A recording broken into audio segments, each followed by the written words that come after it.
anticipating that she will be able to join us later in the meeting, but she's unable to be here at the start. Okay, thank you. Colin, Councillor Monroe did contact me yesterday and explained that she had a family funeral this morning and would join us as soon as she could. Other than that, we will make a start. Do we have any declarations of interest?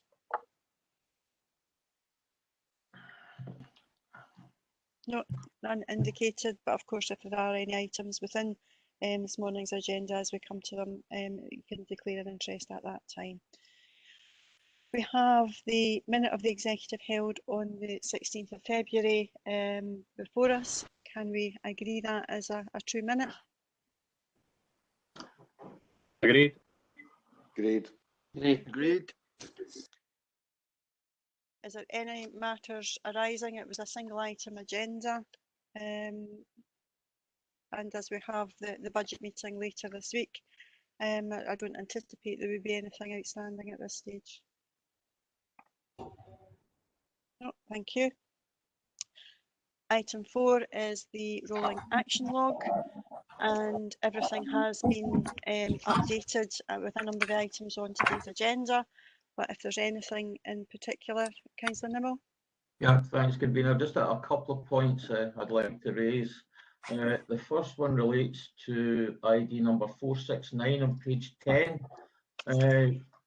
Obviously, there's been an allocation of £174,000 funding for the first Woodland project. I get a bit concerned when it says the officers continue to monitor the funding. I'm just wondering if there's going to be any potential problems in the future regarding funding for this project. If officers could maybe get back on that.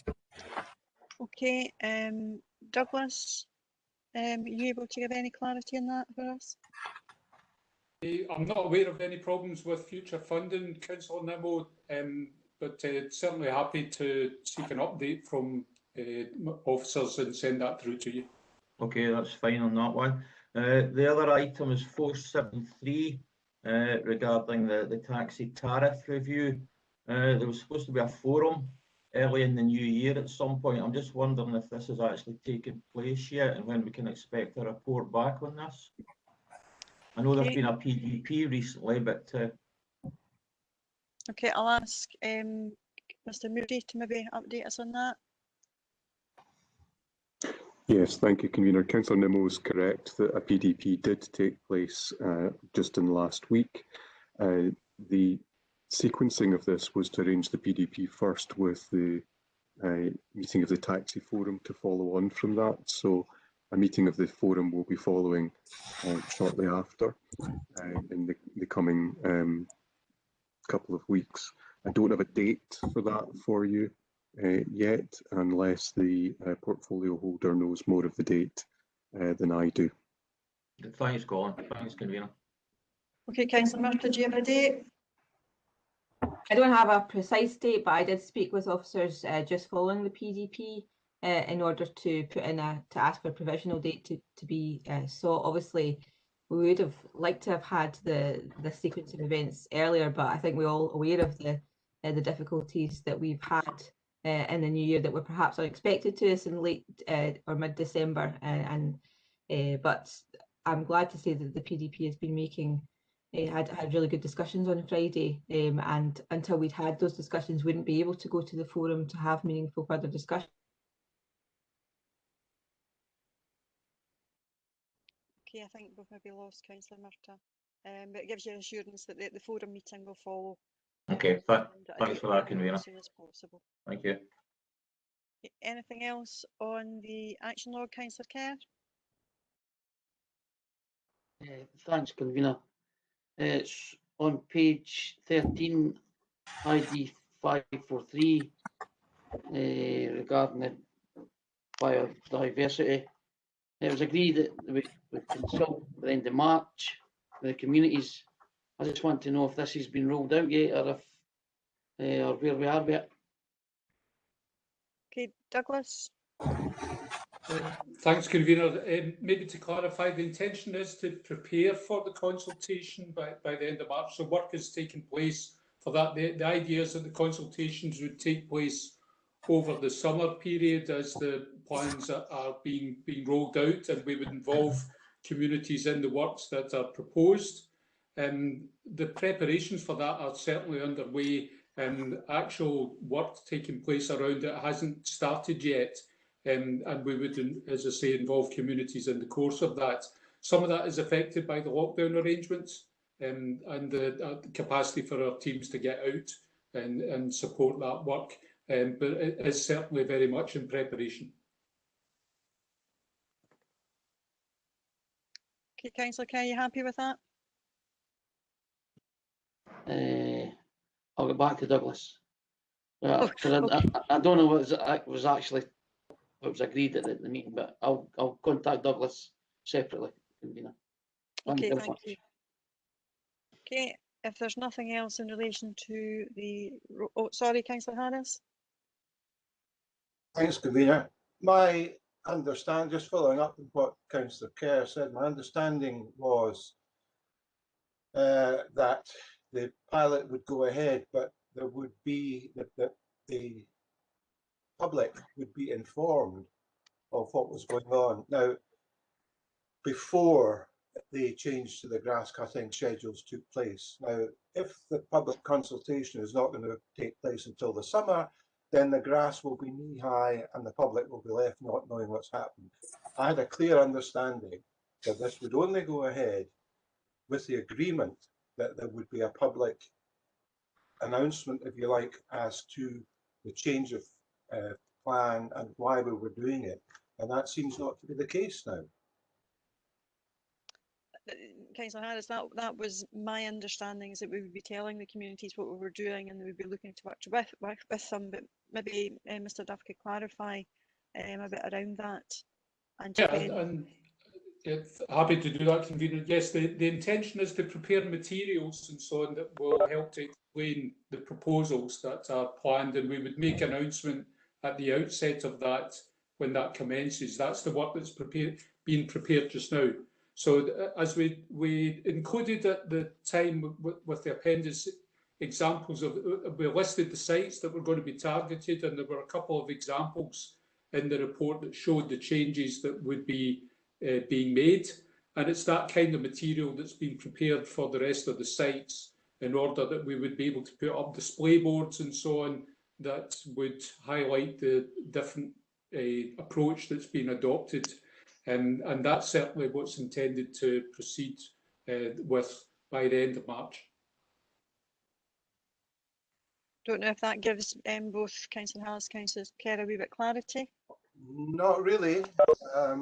When does the grass cutting schedule start? The main, I would need to check that, Councillor. In the main, the grass cutting starts in the April session, when obviously when temperatures rise. But the intention is that the change to the regimes would commence then, and in advance of that, we would be putting up signage and so on to demonstrate how that would be taken forward. So that's the material that's been prepared just now.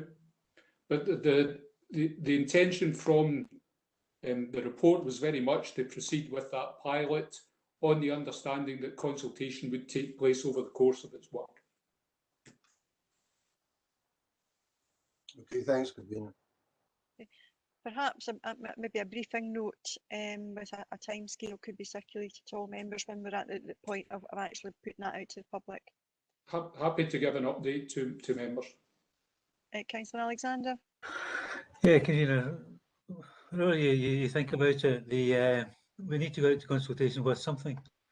So I'd like to ask, what's going to be in place while the consultation is ongoing?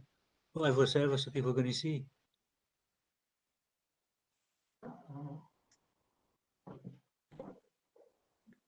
Through you, Convener, and yeah, I mean the intention is to show display boards that will explain what's proposed and the difference in the cutting arrangements that will be implemented.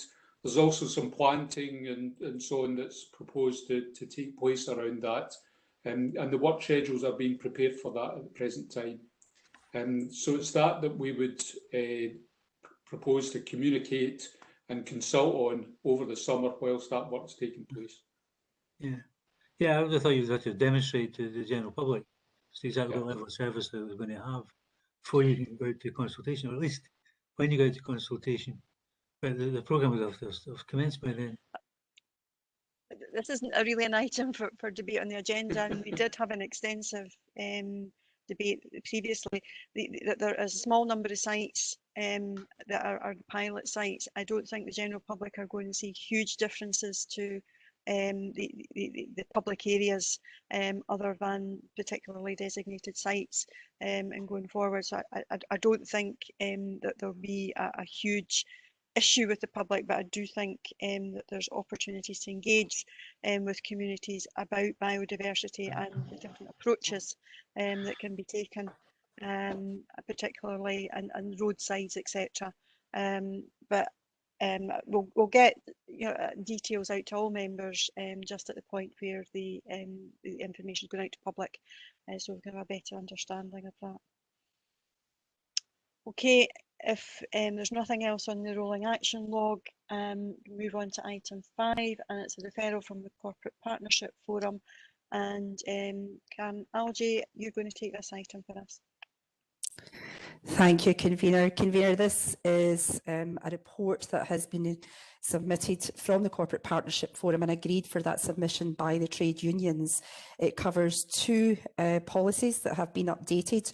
One around family leave, where we are looking to change in the main the rates of pay for the keeping in touch days to make them more accurate for the hours an individual works. So that will benefit some individuals, and also the way in which some females receive their occupational maternity pay, which means that more of them will receive it during their actual maternity leave rather than at the end of the maternity leave, and that applies only to temporary employees. Because any other permanent employee would get it during the maternity leave. So it's of benefit to those individuals. Redeployment policy is about trying to make it clearer to employees about their responsibilities and the things that they need to be doing during the redeployment process and what actions they need to take and how they can get support. We have also, within the pack of papers, provided members with some information on an application we are suggesting making to the Breastfeeding Friendly Scotland scheme, and that is a scheme which enables us to better promote the breastfeeding arrangements across the council. It ensures that we can advertise and put up signage to show that we are members of that scheme and that we would encourage any female who wishes to breastfeed in any of our premises, and that all of those actions would be in line with the policy that we currently have in breastfeeding in any event, so it doesn't actually change council policy. And the final report that's in the pack is on the savings that we have achieved for 1920 from voluntary severance and ill health retirements, and I'd be happy to take any questions, Convener. Thank you. Thank you, Can. I'm aware of the following discussions recently with the trade unions that there's no particular issues that they have flagged up with those particular policies that have been brought forward, and do see the benefits to their members and the changes, and it's also helping us to modernise the workforce and be more family friendly and flexible, to enable more women actually to come back into the workplace and be able to be sustained in the workplace. So I'm not going to labour too much actually on the policies, and the update in the severance and ill health report is something that we have as standard. And while we do still have people seeking voluntary severance, that things are slowing down considerably, and that may well be as we've got to that demographic spread within our workforce, and we need to look at how that works with our workforce plan going forward. So I'm happy to move the report and the recommendations as in section 2, and I will go to my colleague Councillor Garner. Thank you. Happy to second, reserving the right. Okay, thank you. Open it up to all members if I get any questions or comments. Councillor Nimmo. Councillor Nimmo, you're still on mute. don't usually use that button, but never mind. I know you said that the trade unions had agreed the 4 updates, and I'm happy to support the report based on that. And Karen also alluded to the fact that the trade union side had agreed them as well. I think it would be helpful if we actually had the trade unions and management actually signing these reports off, rather than just making comments at these meetings. I think the reports would be a lot better being signed off by both parties, so that we actually have a written record of that in front of us. Thanks, Convener. Thank you, Councillor Nimmo. That was something that I recently discussed with the trade unions, and they weren't keen to actually do that, to make a formal signing off that went to committee. But Karen is looking at ways that we can have some more assurance from the trade unions in the discussions around the policies. But that wasn't exactly one of the issues that I suggested to them, that a single sheet giving comments, but they were not keen to do that. But we are looking at alternative ways in which there's some way of assurance for members around the discussions with the trade unions. Karen, do you want to add anything on that? Yes, thanks, Convener. I think what we're going to try and look to do is maybe a paragraph that the trade unions could sign up to and agree with us, that we would then incorporate into the report to give members the assurance that they do anything we're submitting does have the support from the trade unions, and we can maybe look at doing something along those lines. Okay, thanks for that update, Convener. Okay. Councillor Reid. Yes, Convener, I wonder if I may make a general point about this morning's agenda. 300 pages long. In this particular item, Karen, in the usual consummate manner, summed up the 40 pages in about 2 minutes. If you go to the end of the report, it tells us what the appendices are, and then the list of background papers, there's none.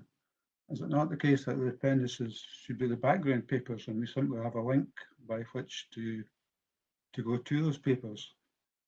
I mean, I think I'm developing a back pain taking this committee and the council papers upstairs. 586 pages.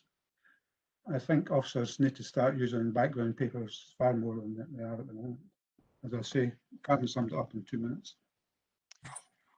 I don't have great sympathy with what you're saying, and it is up to members to what they would prefer. I think over the time we've had various views, and people felt that there should have been more prominence given to what was previously background papers. But if members are in agreement, then more than happy that we look at where there's policies such as this providing the electronic links that members can go and seek to look at those, rather than have them as part of the overall agenda. But it would be up to members to express a view on that and what their preference would be. But I'm in folks' hands, and I'm happy to look at considering that if that's what people would wish.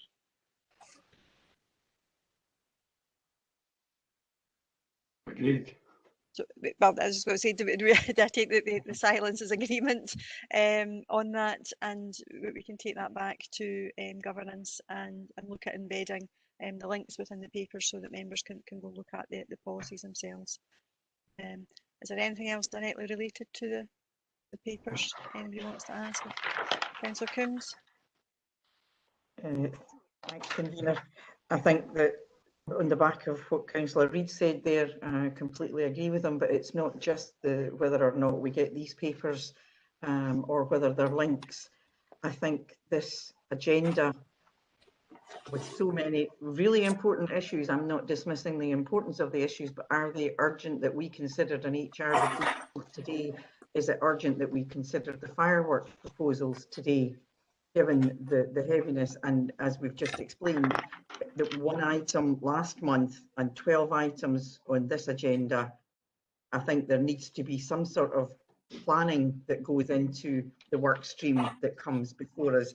I'm not aware that we have an annual work plan, but I think it is something that should be considered, not just for members, but for officers, so that we can see sort of routine throughout the year. On the actual paper itself, as I said, there are important issues here. I'm extremely glad to see, as I say, the family leave, the bereavement and all the other issues that are extremely important for our employees. At last, we're getting into the 21st century. I remember my own father being mortally embarrassed when I tried to breastfeed my own children. So hopefully these days have gone. But I do think, as I said, that it's an important issue, but given the level of other issues that we've got on here, there's not enough time for us to discuss this fully. And I think that that's a shame. Okay, I'm going to bring in Mr. Moody in relation to the agenda. I think some of it is a timing issue, and that's why things had to be brought forward. But I'll ask Mr. Moody to maybe make comment on the items on the agenda and the need for them to be here. Yes, thank you, Convener. I think Councillor Coombs makes a reasonable point. We do have a contrast with last meeting of the Executive with 1 item and 8 items on the present meeting. We do try to plan the number of reports where that is available to us. I think simply at the moment, there's sometimes a pressure of other business that doesn't allow some reports to get to those committees on time, and others will arise just from the availability of information when it arrives to us. We'll take on board what Councillor Coombs says and think more carefully in relation to some of the planning of the agenda work where that's available to us and where some of it is not pressing in terms of the timing, potentially look to carry that forward to another meeting. I think the pressure on this week's meeting perhaps feels more, taking Councillor Reid's point, because it coincides with the budget meeting in 2 days' time, which wasn't the original planned date of the budget meeting, but that was moved for a particular reason to give members as much information as possible when they came to consider the budget in light of whatever is going to emerge from the Scottish Government budget. So there are maybe particular circumstances around this meeting this morning too.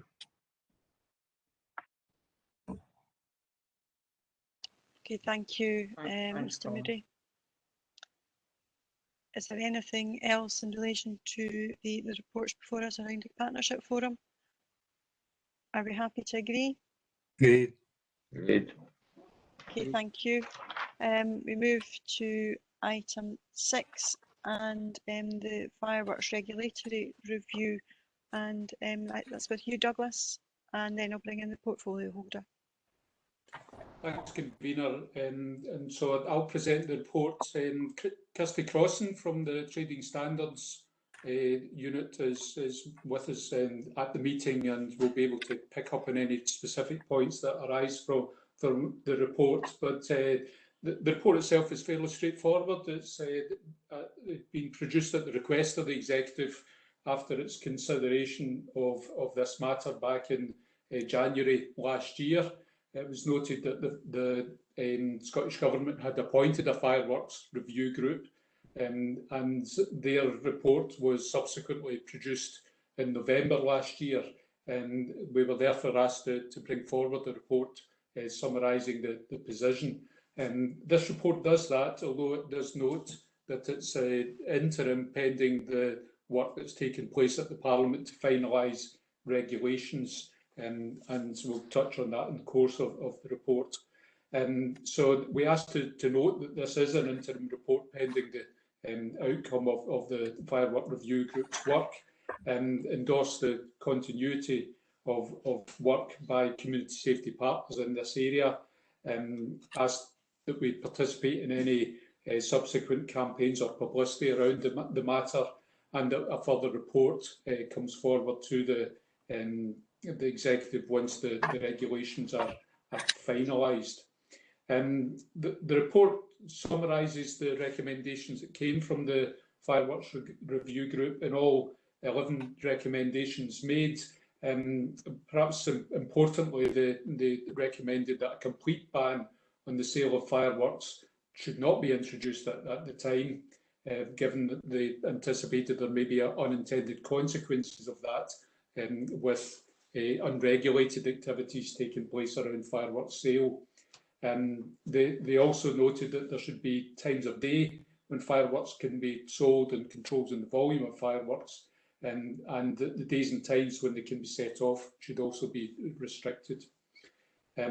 There's more details on the report, and obviously we have appended the review group report, which, having regard to the earlier conversation, in hindsight we should have included as background. So the Scottish Government has been considering the work arising from the review group, and there are regulations which have been drafted and laid before a committee at Scottish Parliament with the intention that they be signed off and implemented by 30th of June. And we're suggesting that we would bring a further report once that's in place. The report also notes the work that trading standards officers are conducting in relation to this, and in their joint work with Police Scotland to control the sale of fireworks around the area, and to participate in specific operations such as the Operation Alamo that applies during bonfire or fireworks seasons. And so, in conclusion, we're asking to note the report and that we would bring forward an interim a report at a later stage once the regulations are finalised. Happy to take any questions. Okay, thank you, Douglas. Councillor Murtagh. Thanks, Convener, and apologies for the blue screening of my entire system when I was last speaking. I note the tension in the previous item about the agenda you have before you, so I don't want to take up too much of your time. Douglas summarised the report well there, and obviously the recommendations which are being laid before Parliament, we hope they will be able to get through in the remaining time of Parliament and brought into force. And again, I think that the in-depth work of the Fireworks Safety Review Group mean that there is a great deal more consideration to be given to the recommendations, which hopefully will be picked up in the next Parliament, and we can bring forward further update on that. Also, as Douglas has summarised, I think once the new regulations come in, it will be split between Police Scotland in terms of enforcement of time, the timing and when things are being set off, and also our own officers to engage in their duties around the sale elements of fireworks, and we can bring more detail on that in due course. But just finally, I don't want to take up a lot of time, but I do want to mention, especially with Kirsty here, that our trading standards officers are often unseen, both probably by most of us as elected members and by the public certainly, and they have been putting in an absolutely heroic shift during the pandemic, taking on additional roles and duties due to enforcement that perhaps are unseen but are very, very essential and valued. And I just want to put on record my thanks to Kirsty and the entire team for their work and how they've been doing that in the background. I think it's something which we would not be able to do without, and it's played a huge part in the pandemic and all that that we know as a team effort. So just want to put on record my thanks. I'm sure others would agree with that. Thanks, Convener. Thank you, Councillor Murtagh. I think we would all agree that the shifts that our trading standards are putting in has been quite heroic, as you've said, over the last year, and continue to be out there supporting our communities and ensuring we're keeping them safe. So absolutely concur with everything that you've said.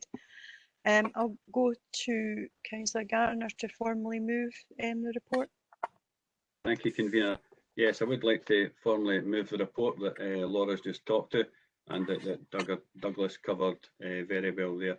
I would also like to mention the other teams here as well today. All the teams within the council have worked extremely hard during the pandemic and just now. Thank you. Thank you, Councillor Garden. I will formally second the report and open it up to members. Councillor Reid. Yes, I wasn't going to speak to this item, Convener, but I recently had a case involving trading standards, and they did not take it up because the complainants weren't prepared to complain. And yet the evidence that standards have not been met was fairly obvious without anyone complaining. I just find that very strange. Okay, I don't know, Kirsty, whether you want to comment on that? Certainly, yes, Councillor Reid. I don't know the circumstances that you're talking about, but if we don't have somebody who complains and provides us with evidence, we cannot push a case into court. We need witnesses, we need evidence, we need access to the circumstances that they're talking about. So unfortunately, we do find that some complainants do not want to pursue matters because they don't want to go to court with us. It can be a very traumatic experience. So as I say, I can't explain what the circumstances are that you're discussing, but generally, if we don't have a complainant, we can't pursue a complaint. I think I would respond to that, but rather than take up time, I'll prompt you directly with the section. Thank you. Okay, you may well be in a position then to share a wee bit more information as well. Councillor Nimmo. Yeah, just a quick question, Convener, regarding the fireworks situation. New regulations are all good and well. Now, whether it's a total ban or if it's just a restriction on the sales of the fireworks, I'm just wondering, how is the online purchase going to be managed here? Because they're readily available online. You can go into Amazon and order them and get them delivered to your house. How is that side of things likely to be policed in the event of restrictions being put in place? Okay, I'm not sure if anybody's able to actually say too much on that, but I'll ask Kirsty. Yeah, they are looking at it. Unfortunately, I think that's not devolved to Scotland. I think that's still at Westminster.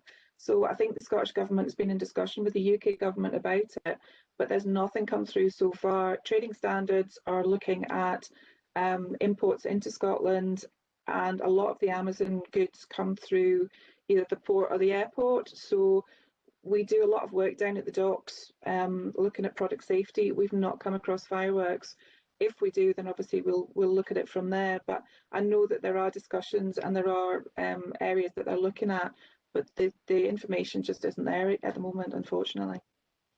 Right, like I said, Convener, they are readily available online. I checked yesterday just to see what the availability was. There's a whole host of companies out there actually supply fireworks online. And you're right, they're possibly coming in from out with the country as well, and that'll be even harder to police. But it's going to be a serious issue that needs to be looked at.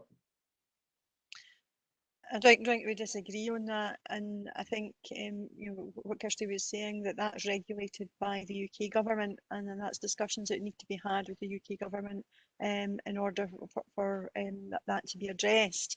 And I think we would all want to see that those discussions progress to a point where either Scotland has the ability to regulate itself, or that there's a whole UK regulation that you know, addresses that issue. Okay, is there any Councillor Kerr? Thanks, Convener. Having originally put the motion forward in December 2019, and we agreed that we'd wait for the consultation by the Scottish Government to take its course. So I'm probably asking Douglas this. So are we saying by June we'll have all the information that we need? Douglas? Through you, Convener, by June we'll have the regulations, and that will set out the basis by which any enforcement activity should change to exert any further control over the pattern of sale of fireworks. So that would be in the locations authorised for sale and the measures for control whilst the fireworks are on the premises. So that would be the basis of which the regulations would apply. There's also, as noted, the potential control over times and locations where they these can take place, but until we have the regulations, we won't know that. I don't know if Kirsty wants to add anything. If you have anything, Kirsty? Yes, there were 11 recommendations. The Scottish Government's only had the time to act on 3 of them. So there are another 9 there that need to be looked at, but that won't be picked up until the next Parliament, unfortunately. So there may be a further update even after June once we see the new regulations. But there's a lot of stuff that they just haven't been able to deal with so far that they promise will be a priority in the new Parliament.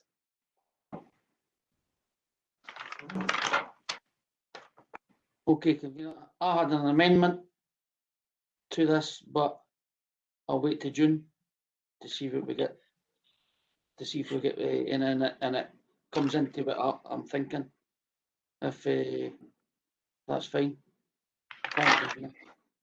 Okay, thank you, Councillor Kerr. I think one of the difficulties is, as a local authority, we need to wait on the regulations in order to know what it is we can do within our gift and compared to the Scottish Government, because we're kind of constrained a wee bit around the legislation. But hopefully that by June we will have a bit of a clearer view, and as Kirsty says, it may well be iterative in that we may have a first phase and then a further phase as the various regulations are amended and continued. I'll just finally bring in Councillor Murtagh, any final comments before we... Oh, sorry, Councillor Murtagh, can I bring in Councillor Bissett first and then I'll come back to you. Councillor Bissett. Thanks, Convener. I certainly welcome this report. It's one of these issues. It's been ongoing, and it's maybe time it was sort of put to bed. Really, a lot of people scared of fireworks, and it affects animals, and people in general are frightened. So I just wondered if we've ever thought of contacting the manufacturers to try and take the bang out of the fireworks, because sometimes some of them are becoming like a sonic boom. You feel the shockwave of them. So I wondered if that's been considered. You could take the bang out of the fireworks. You can still see a display, but there's no a bang there. I don't know if they can do that or no, but it's something that I was thinking about. So in general, I welcome that. I wonder if some point, we license alcohol within the council, and it might come to the council eventually that we would actually license fireworks. I don't know if it's something we've considered. But it's something I've just been we've been thinking about. Thanks, Convener. That's all I've got to say, but I welcome it. Thank you. Okay, Councillor Bissett, I think we wouldn't have, we would need to ask permission in order to licence fireworks, and we do get silent fireworks. I think they're far more costly though, and I think that's one of the issues. Okay, I've got Councillor Gardner, and then I will come back to Councillor Murtagh. It's okay, Convener, you sort of covered the points I was just going to make there. But in relation to animals, it's sometimes not the bang either, it's the low, high pitch squeals that they let off as well, rather than the bang that affects them, but you covered that well. Okay, Councillor Murtagh. Thanks, Convener. Hopefully that'll be the last fireworks of the weeks then that we'll be looking at council. I think that the officers have answered the questions very well. Hopefully it is because we know that there's always unintended consequences to regulation. It is something that does need to be considered carefully. I'm sure the committee understand why this hasn't perhaps been given the parliamentary time in the last few months since it was reported that would have necessitated to get further regulation through before the dissolution of Parliament. But there's very much hope that we will be able to take that forward in the next Parliament and look at these matters as more consideration. And I do understand that there had already been discussions with the UK Government, and those continue as to those matters which are devolved and those matters which are reserved, and how, particularly with the commercial situation, that we can come to a more practical understanding of those things. But they're not easy and straightforward to implement. So I look forward to the report coming back with the interim practical measures that we can take as an authority, and then further, hopefully in coming years, to discuss further progress on that. But everybody is very much on the same page that there are regulations and changes needed, but they can't be done overnight, unfortunately. Need to be done properly. Okay, thank you. With that, are we happy to agree the report? Great. Agreed. Agreed. Okay, thank you, Councillor Murtagh. We move on to item 7, which is a local development plan 2 and supplementary guidance. Douglas.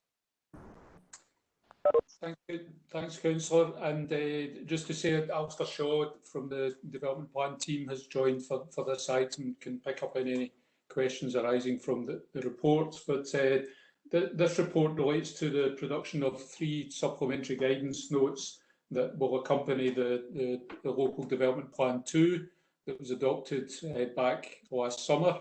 And following adoption, we had agreed that we should prepare these notes and conduct consultation around them. So we're asking the executive that they agree the 3 notes and that we include the modifications that are proposed to them as are set out in the appendices to the report, and submit these to Scottish ministers for clearance to adopt.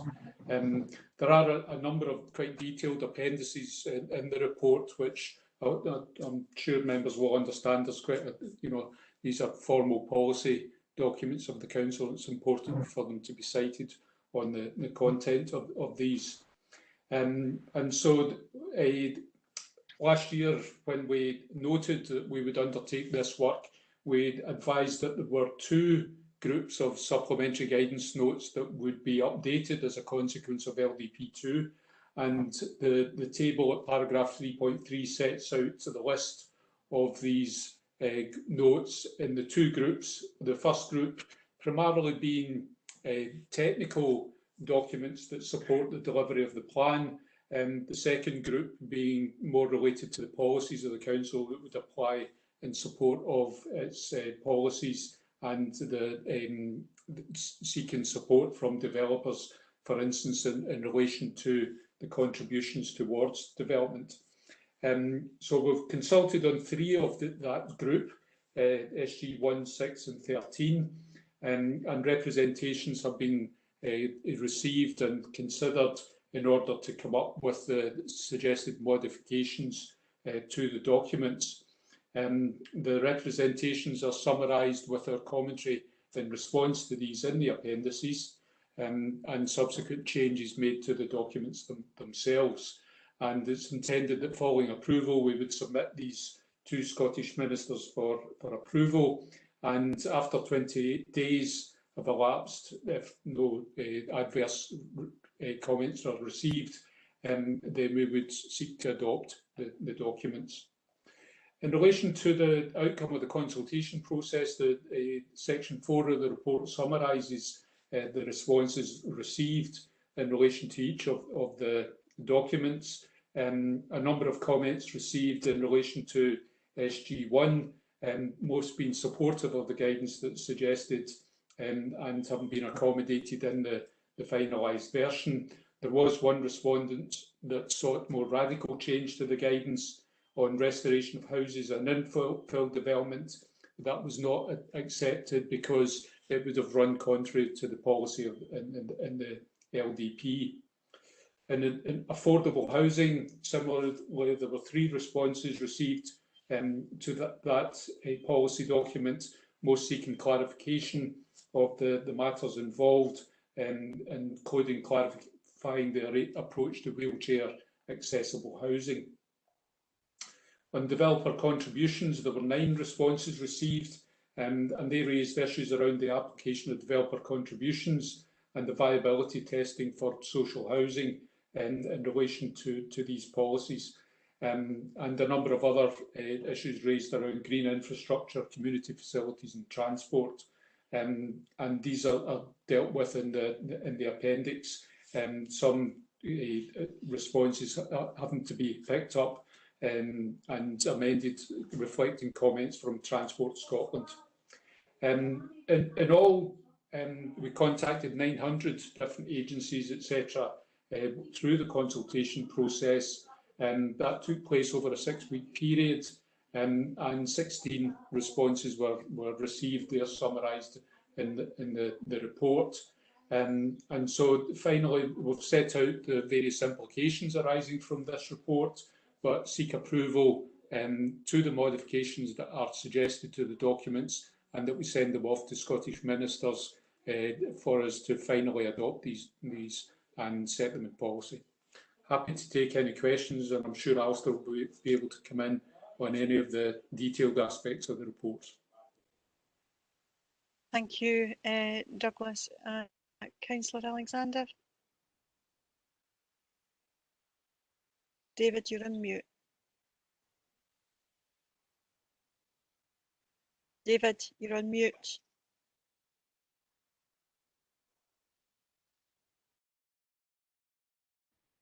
So we'll start again. I'd like to thank Alistair and his team for the work they put into this. It must seem like Willy Wonka's never-ending gobstopper to the local plan process. It just seems to be report after report, but this is a step that we need to go through. The three areas of change that we're proposing are common sense areas, and they make the policy more humane, also a lot more clear in terms of our own practices and the role of the planning department in that process. So I'm delighted to move the recommendations contained therein. As I say, it's another update on the never-ending journey that's a local plan consideration, and we look forward to seeing this in implementation mode. Thanks very much, Convener. Formally move, Convener. Thank you. Thank you. Thank you, Councillor Alexander. Councillor Bowes. Thank you, Convener. I'm going to formally second Councillor Alexander and reserve the right to come back in. Okay, thank you, Councillor Bowes. I will open it up for members' questions and comments.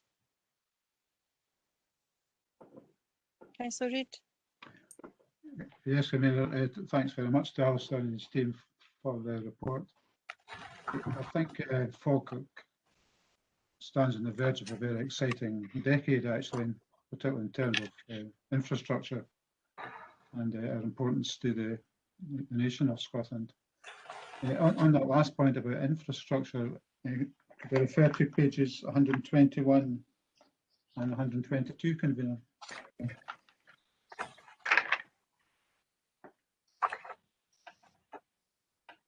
It's about developers' contributions to both the Deer and to various junctions along the M9 and indeed the M80 junction 7. There seems to be some doubt about developers' contributions. I just wondered if Alistair could expand a little bit on that. These are very important for the future, but to take junction 4, for example, the contributions are for developments that have not already happened. Okay, thank you, Alistair. Thank you, Convener. Yeah, we've. I think the situation with the various transport schemes and the arrangements for developer contributions in relation to these, they're all kind of at different stages. So with some schemes, such as Deer, we have we've worked out, we've done the transport assessment. We know the impacts of different developments on these, so we can apportion fairly accurately what the contributions are from different developments. Other ones are more are not so certain, because we're not sure what developments are going to come forward that will contribute to the impact. We haven't fully worked out what the sort of the scheme is, what the range of mitigation measures is. So it's kind of a horses for courses kind of a approach, and indeed some. I mean, in the case of M9 Junction 4, that's a case where essentially this has been worked out through planning applications that have come forward, and the work's been done in association with those planning applications. But it's a tricky business because it's a moving feast. New developments that are constantly windfall sites are constantly coming forward, and may impact on the arithmetic of these things. So do we proceed on the assumption that the contributions will follow? Or do we have to have the deal tied up first? Well, this is the supplementary guidance is setting out the principles, and where we have information on the proportions it's put in, but it is, I mean, it's when an application comes forward and the actual position at the time of that application that the deal is done essentially through the appropriate legal agreement. So the infrastructure could be held up. Well, I think this is a big issue for the way things are funded through developer contributions, because sometimes developments, as we've seen in the area over recent years, they are stalled, they're delayed, and that's an issue if that means that the associated infrastructure is delayed. I think we just have to proceed in each case as best we can. There is provision for us to go forward with a scheme, the council to front fund a scheme and to claw back those developer contributions if we can't essentially wait, you know, for all the contributions to be collected. Okay, thank you. It's something completely different, as they used to say, 175, 176, and that's the priority groups for affordable housing. I notice among the categories are key workers. Is that something that, perhaps you're not the person to answer this, is that something we apply in our housing policy? Because I think that would probably be a question for our housing colleagues. I mean, that these are the, as we understand it, these are the priority groups that that have been identified, you know, by ourselves and by registered social workers. I'm not exactly clear on the you know, on how we allocate the new affordable housing. That would be a question for housing colleagues, but we can find out that if you wish. Okay, I'll deal with that outside the committee conveners. Thank you. Okay, thank you, Councillor Reid. Any other member questions or comments? No, are we happy to agree the report? Great. Great. Thank you. Okay, item 8 is a cleaner Falkirk litter strategy and litter prevention action plan.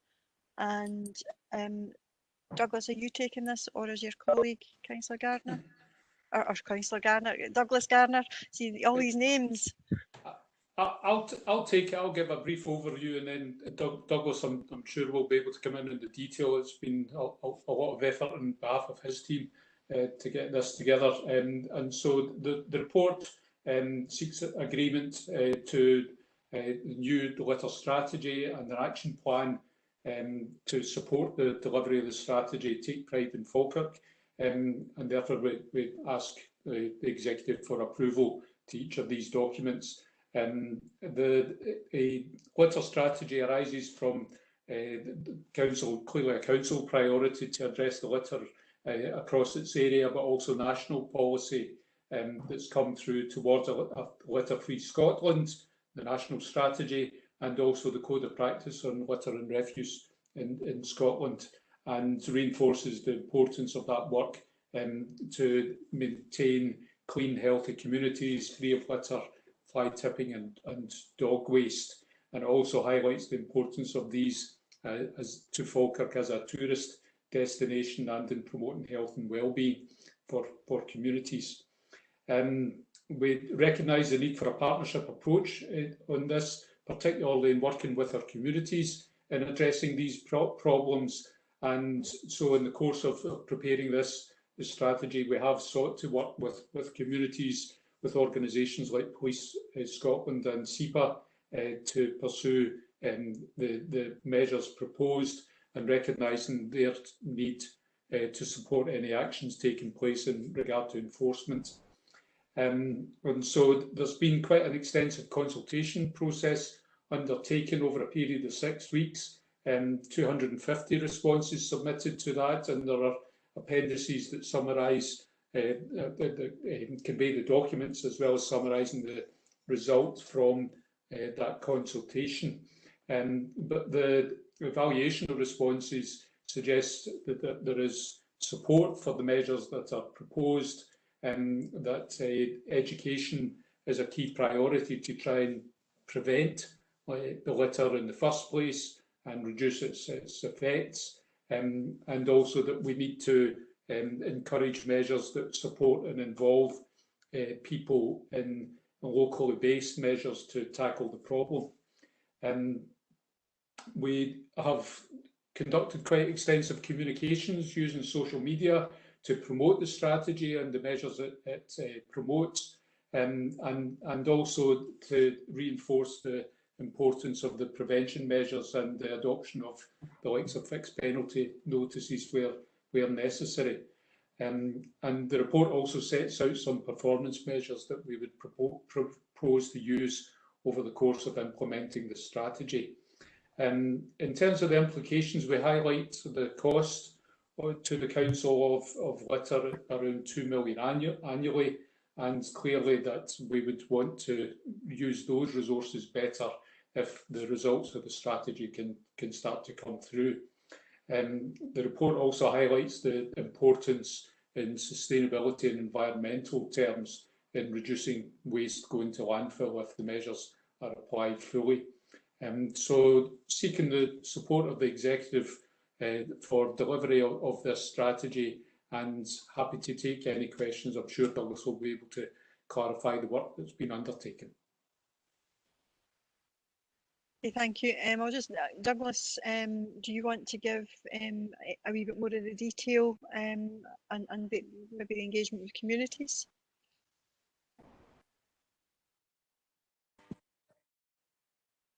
Thanks, Councillor. Yeah, no, just picking up from what Douglas was saying there with regards to the consultation exercise itself. Again, it was like Douglas said, it was a 6-week consultation period. The consultation documents were available on the council website. In addition to that, we also had stakeholder groups. So we had sessions for elected members. Many of you who were here today obviously attended that first session. We also had sessions with a wide range of community groups, local businesses and landowners as well. And really the idea behind having those sessions was to ensure that the document that we have was as well informed as possible and fit for purpose. We didn't want a document, that couldn't be delivered upon. So we wanted it to be realistic, and I think that's what I've ended up with today, and that's what you've also got in front of you. Thank you, Douglas. I'll go to Councillor Garner. Thank you, Convener. I'm not sure how many thank yous I can get in this one. Thank you to Douglas, and not forgetting Leslie and all the team behind them, because they have done a great amount of work on this. The dedication of showed in pulling this together, the strategy and litter prevention plan, Queen of Falkirk, which complements the national litter strategy towards a litter-free Scotland. The strategy and associated action plan, both of which are appended in this report, has a significant new approach towards tackling the problem of litter and fly tipping, something I know we all feel passionate about and are quite appalled by. The strategy is very much about a shared approach where we all have a role and responsibility to play, whether that's a group of local volunteers looking to clean up their local park, local businesses offering their support, or landowners such as Scottish Canals or Network Rail, for example. And of course, not forgetting the critical role the council, whether it's servicing litter bins, sweeping our streets, managing fly tips, coordinating litter picks, enforcement and education. As environment spokesperson, I'd like to take this opportunity to personally thank every single group out there, community group, every individual and the schools that are helping on quite a large scale that I don't think we've ever seen in Falkirk area. And the community groups, after the consultation, they did come back and they were very, very positive surrounding that, which is testament to the work that Douglas and Leslie and the team have put in. It's the recognition of the joint working that's imperative, and for the strategy to succeed, we need buy-in from all our stakeholders. Having the 6-week consultation, what was mentioned on the strategy, gave us the opportunity to listen to those stakeholders, which has helped inform and shape a 5-year plan. As you know, because many of you took part in the consultation, as Douglas mentioned, the session for elected members in December, Waste Management ran a series of focused online sessions for its internal departments, landowners, local businesses and the community groups. In addition to this, the consultation was available on the council website and promoted through traditional media as well as social media. The end result of all of this is a well-informed and meaningful strategy and will make a difference. But this is just the start of the journey. It's so important and critical for the success and ambitions of the strategy to be realised that we keep this at the forefront of people's minds.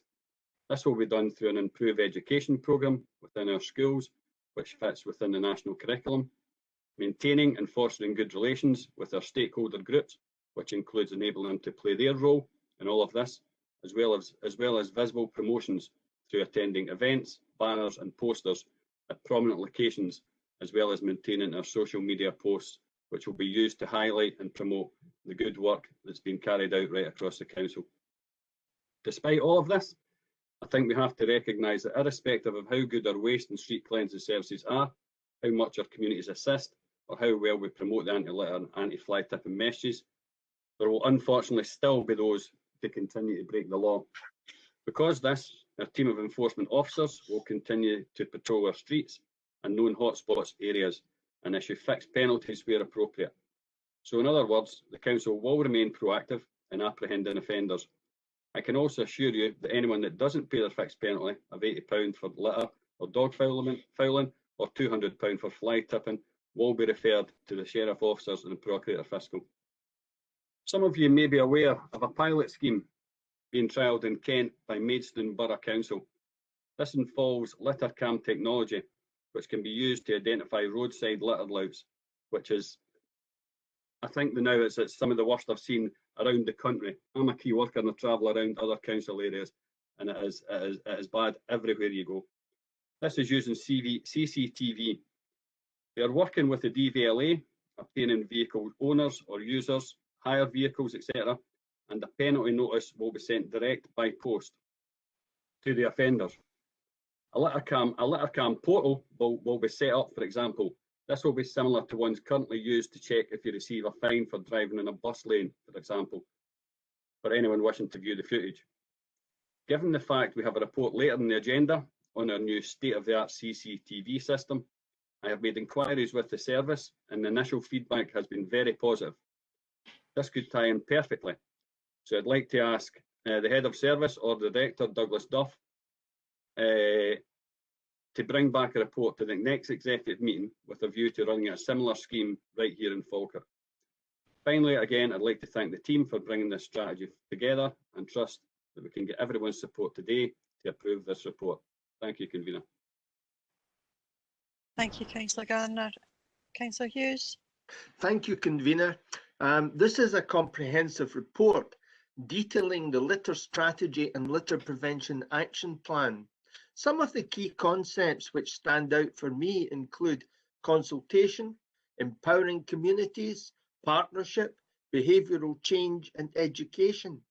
All of these key concepts gives us a focus to encourage all of us to take a pride in our communities. I formally second this report.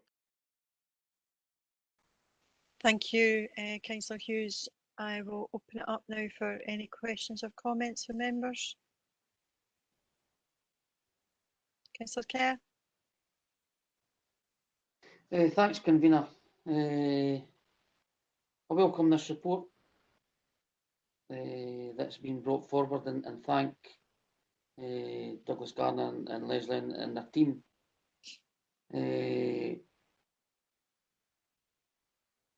Education has been mentioned by a few people previous, Convener, and education is probably one of the most important things, especially with educating our young people and children.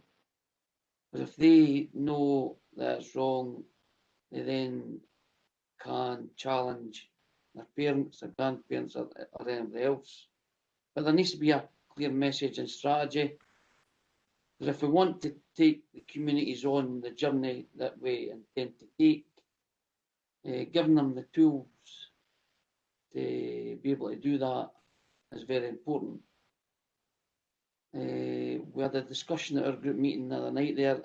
Councillor Grant was asked by one of his community councils to organise a litter pick, and he was told that they're discouraging this at the moment because of the pandemic, because it was seen as a gathering. If that's the case, it's a case. But going forward, once we get past this pandemic, signposting people to the right direction, how they get bags, the litter picking stuff, high vis. It's important that we get that in place. Councillor Garner mentioned fly tipping and the dog waste.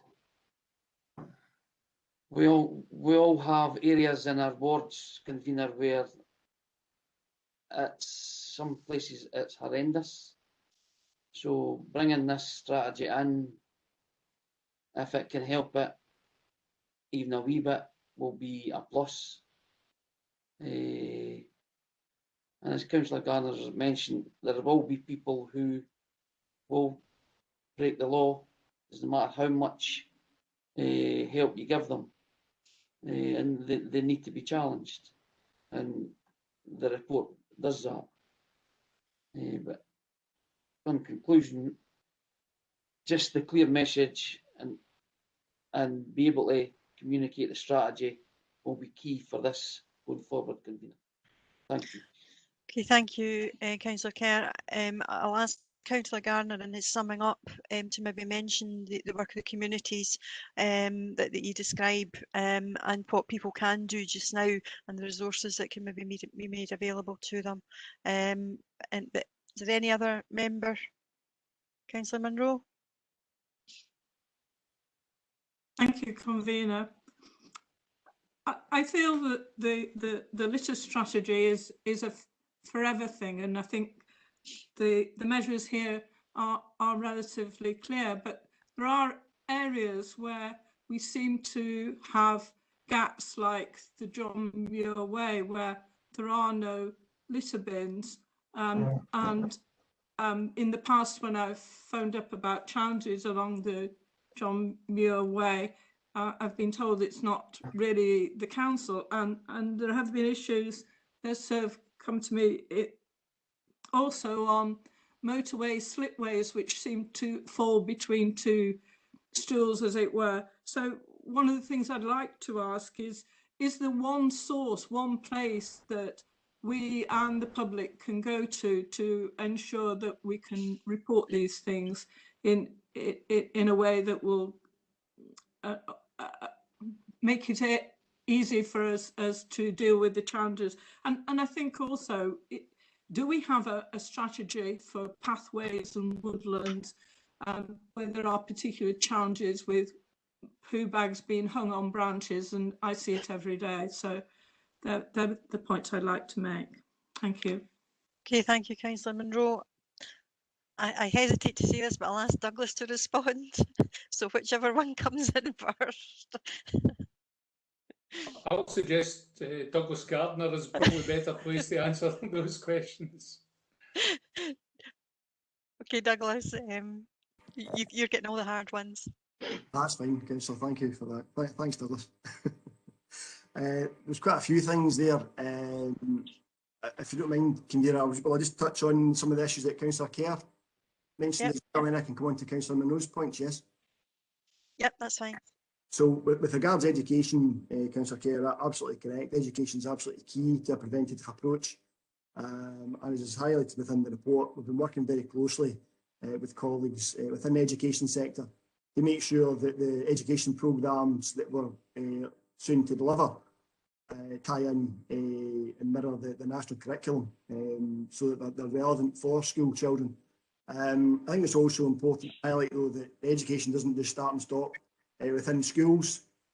it's multi-generational. So obviously we're going to these different community groups and working with them as well.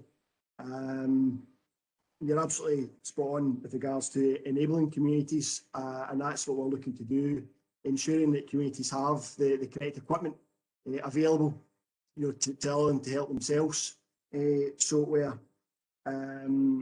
I say the communications campaign is absolutely paramount to highlight the good work that the communities, landowners, etc., are doing. And the communications campaign that we're looking to do, we also have a golden thread, and it'll be recognisable as the Cleaner Falkirk initiative. It'll still have a localised context as well, which I think is important.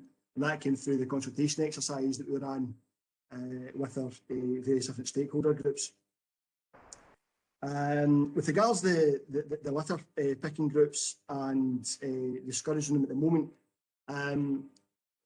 we're not discouraging groups just now. What we are doing is we're just referring them to the current guidelines, so that, you know, in the past you perhaps had a team of 20 local volunteers going out, working closely together. Obviously the current guidelines don't allow us to do that. So we're not discouraging local groups. All we're doing is just keeping them in mind of the current guidelines with regards to social distancing, etc. So if there's anyone there looking to carry out a litter pick, we're certainly happy to facilitate that.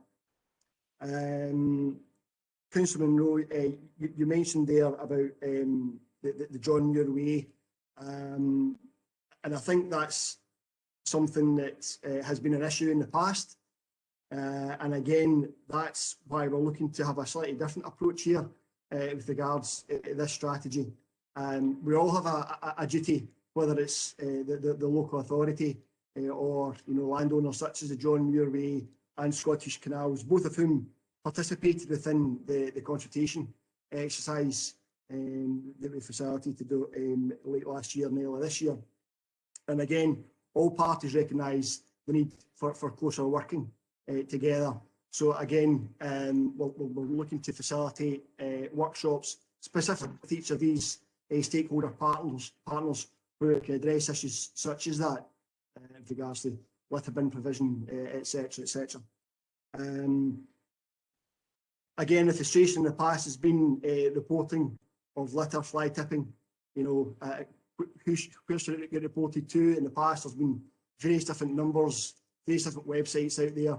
So if it can all get reported via the My Falkirk app now, irrespective of whether it's land within the council ownership or not. For land that's not within the council ownership, we'll endeavour to identify who the landowner is and make them aware of it. If it's like the John Muir Way, then obviously, I say we're establishing good links with them and Scottish Canals that they can proactively deal with that. So yeah, my Falkirk is the way forward, is the way ahead with regards to reporting fly tipping. I think that's all the issues that were raised. If I missed any out, then I do apologise. I'm quite happy to revisit that. Douglas. Maybe through you, convener, just to mention additionally the point about motorways. The report does, the strategy does cover in section 4.5 the approach.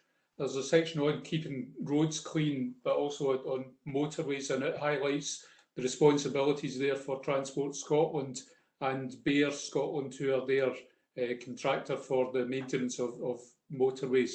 And through the Environmental Protection Act, the responsibilities sit with them for maintaining motorways and ensuring that they're clean. So that would be an important approach to that. But it's certainly something that did come up through the course of the consultation. Clearly the data zones model, the use of My Falkirk, that's an important means of targeting the effort of the service on this matter. But we do recognise that in rural areas and so on, there can be pressures that arise through fly tipping and so on in particular. And over the course of the pandemic, people using open space and footways in ways that hadn't previously been as prevalent, and therefore new problems of litter have arisen as a consequence of that we've had to deal with. Okay, thank you. I've got Councillor Coombs, then I've got Councillor Boyce. Thanks, convener. Yeah, this is obviously a very important report, and I'm happy to see it coming forward because I think we're all seeing huge increases in the complaints that we get, and again, of course, it is due to selfish and inconsiderate people, and it's having a great impact on the environment. And the consultation was also to be welcomed, but I think we need to not ignore the elephant in the room here, and the key issue is the lack of resources. As with all councils, we've had our funding dramatically cut over the years. Therefore, we've lost staff and we've lost services. And I agree that, yes, residents have a responsibility and we all like to take a pride in our own neighbourhoods. But there's only so far that, as it says in the report, this council cannot deliver this strategy alone, and that we need joint working, and you can call it community empowerment and whatever you like. But when I step out my front gate and I'm picking up somebody else's empty tin cans or cans of beer that they've dropped off their bus that stops here, or their lunch and all the rest of it, I'll do that, but it's not right. And there are also the issues, I mean, that's just, as I say, obviously like the rest of us, we've all been on litter picks. The education is part of it, the community helping is part of it, but the council services that we used to provide, everybody's noticing that it is far, far less now and than it used to be. And I think Douglas touched on it there just now. In the rural areas, I mean, I had a complaint there during the week, 40 tyres. You can't expect the people to go out and pick up 40 tyres, and it's on private ground. So the farmer who's fed up with it, it's, you know, I mean, he's not dumping it either. So it, as Lynn said, there are areas that are falling within realms of responsibility. And whether we like it or not, the council is that safety net. And at some point we need to stand up and say, yes, this is our responsibility. And please, please, please, government, give us the money so that we can accept our responsibility for our residents. I don't think we should be expecting our citizens to be a substitute for staff and services that are being cut. And I fully appreciate before somebody comes back to me and says, well, you cut the service when you were in administration. Yes, we did. And for the same reason as the current administration is cutting the service, because we're not getting the funding that we fully need to run the services that our citizens deserve. And I find it quite interesting to hear that we're going to have a litter-free Scotland. Yeah, I think this tagline underneath that is, yes, a litter-free Scotland, as long as you do it yourself. Thanks, convener.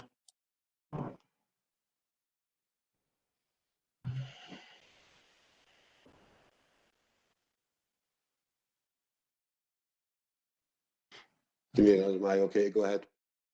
You're on mute, convener. No, I was asking Douglas if he wanted to come back on any of that yet. Just to say, I've got a list of people beyond Councillor Boyce. I've got Councillor Kerr, Councillor Alexander, and Councillor Garner wants to come back as well. I've got Councillor Bissett. Councillor Garner, could I ask you to maybe just keep your comments for the winding up? Yes, no problem at all. Yep. No problem. Okay. So if we start off, Douglas, is there anything you want to come back on following Councillor Coombs' comments? I don't think I would want to add much to that. I mean, clearly the resource question is something that members are familiar with. It has been raised in the course of the work to prepare for the budget. We do acknowledge the pressures this service has been under, as with many others, and the challenges that in maintaining services with limited resources. And obviously we do spend £2 million a year in this area. That, you know, it would be great if we could make real inroads to that through prevention. But as it stands, that's the demand that we have in that area. Okay, thank you. Okay, Councillor Boyce. Thank you, convener. I wasn't intending coming on and talking about the monetary side of things, But I'd actually just prefer to leave that to Thursday. I'm sure we'll have plenty to talk about on the monetary side then. What I did want to do is come on and to Douglas's is and I know a lot of thanks go to you guys, but can I ask you to pass on my thanks to Graham Ritchie?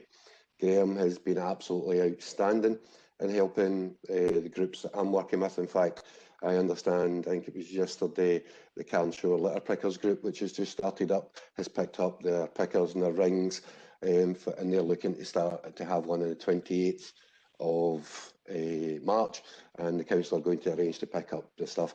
The advice that you've given is exactly as you said earlier on, to try and keep into family groups, maintain social distancing, and try and spread out where you're picking, so you don't have a mass pick in a small area. So there has been no discouragement. And there's another group as well, which I think you, Douglas, will also know about, which I've been working with recently as well. Hopefully get them starting set up as well. Councillor Coombs had mentioned the problem at Earth, and I totally agree that there has been an ongoing problem there. I know Councillor Murtagh was actually out there yesterday afternoon out in Higgins Nuke. Obviously dealing with that. I obviously won't speak for Laura, but so we're aware of that. Let's come. I will speak more on the next matter when we get to that. But really, what I wanted to say is, and I don't want the picture to be painted wrongly, and no disrespect to James. I'm not having a go. I want to make it clear that the council are not discouraging people from doing litter picks, and they are extremely helpful, not only with equipment but with advice as well. And thank you for that. Okay, thank you, Councillor Bowes. Councillor Kerr. Thanks, convener. I'm only passing on what Councillor Grant says to me. I'm not aware of the conversation, but I'll relay that back to Councillor Grant. That's not what was come back in. I'll be brief, convener. And I know a lot of people thanked loads of people, but for me, Douglas Garner and his team, when you contact them, the response is immediate. And as an elected member, that's what you want. And sometimes it's no what you want to hear, but the response is quick. And that's what you're asking for. And I'd just like to thank Douglas and his team for that. Thanks, convener. Okay, thank you, Councillor Kerr. Councillor Alexander. Yeah, thanks, convener. Picking up on the comments from Councillor Coombs, I'm really disappointed by Councillor Coombs's comments, because the message it sends out is that we're quite happy to turn pound notes into waste paper, and that's the sum and substance of it. We need to ensure that those that are wholly responsible for litter and particularly for fly tipping are brought to bear. That's why we've increased the level of service available in relation to the wardens. That's why it's important that we get the message across through joint working with the community, that we have them on our side.